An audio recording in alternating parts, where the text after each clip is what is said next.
Hello everybody, welcome back to the channel. Today we have this position.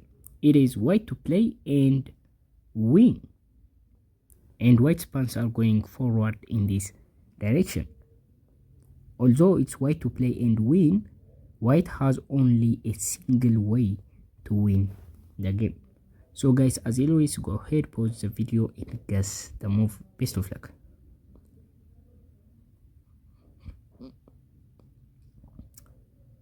Okay, welcome back. So here we have a couple of moves to try, and we are going to start with the most obvious move, right? And I will show you the correct moves. First, what if we push the pawn to e7 and give a check, which forces the king and the bishop? This is useless because we are playing to win, right? Black would just capture your bishop and you can't exchange like this, right? You just traded both of the pawn to the bishop and this is obviously not winning. And here you can't push, right? You may just push, try to promote, but all black has to do is sacrifice the bishop against the pawn, and that wouldn't make you the winner. So this is obviously not the solution.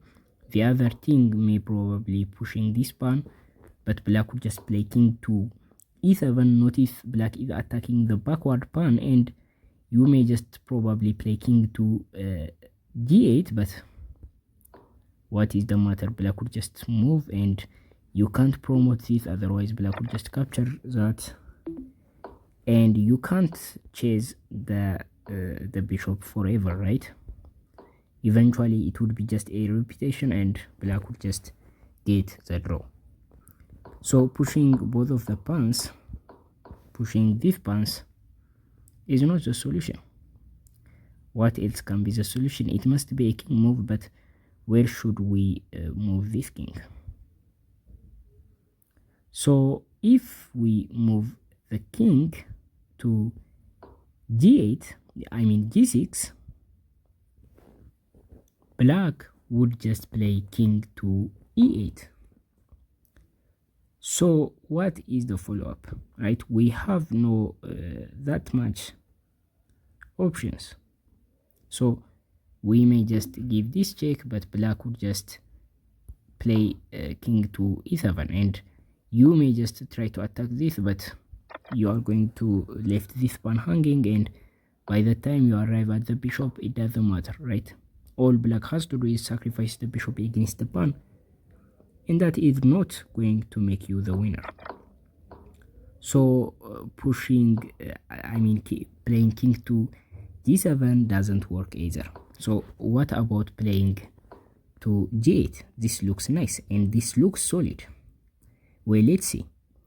Again, black would just play king to e8,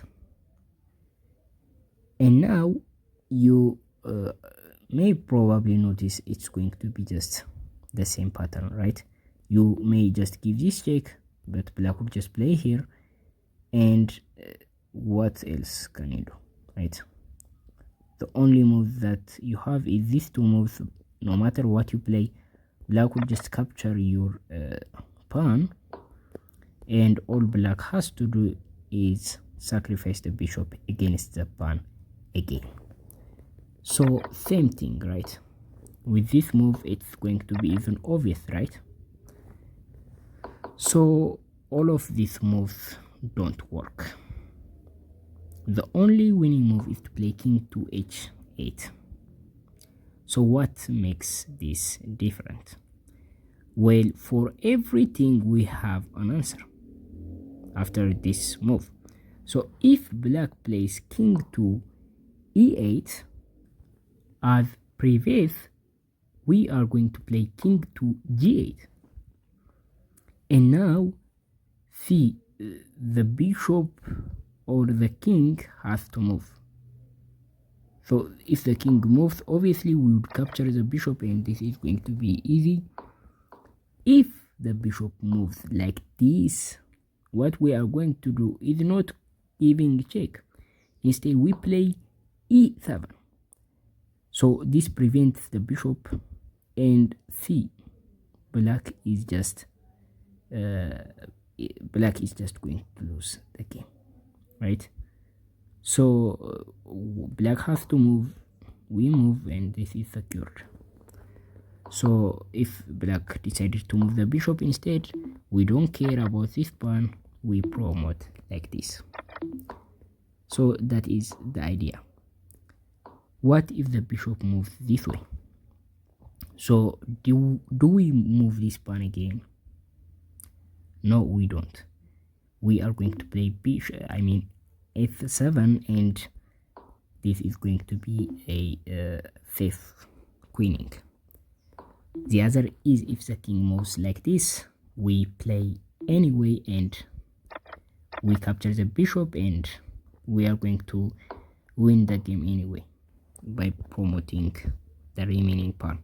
So these are the follow-ups and the ideas. So we play king to h8, and what if black decided to move the bishop instead, like moving the bishop like this? By the way, I am showing you these diagonals. These are better.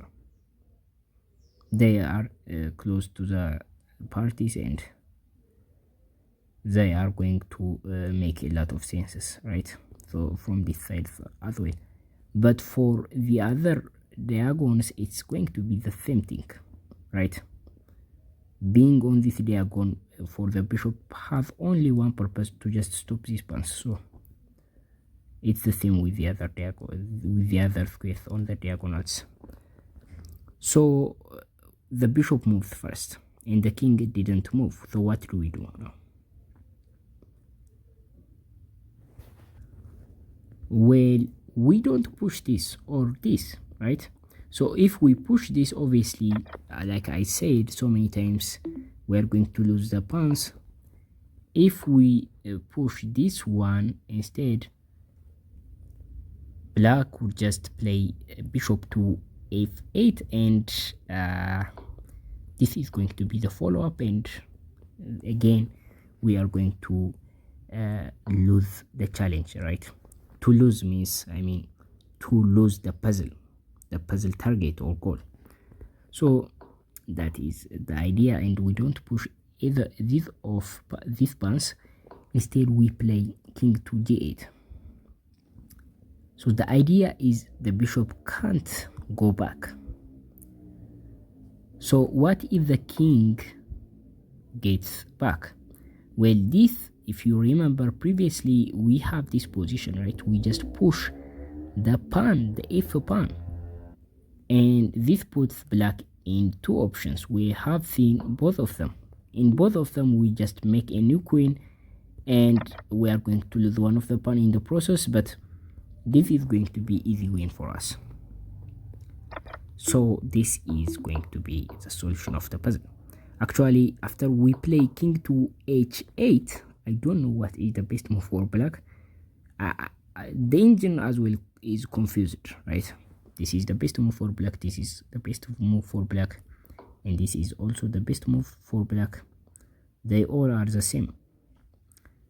And we play king to g8, and now no matter what black plays, we just anticipate black's move and win the game this way. So this is the solution of the puzzle. If you found all of this, congratulations. Make sure to subscribe to see similar chess puzzle videos like this.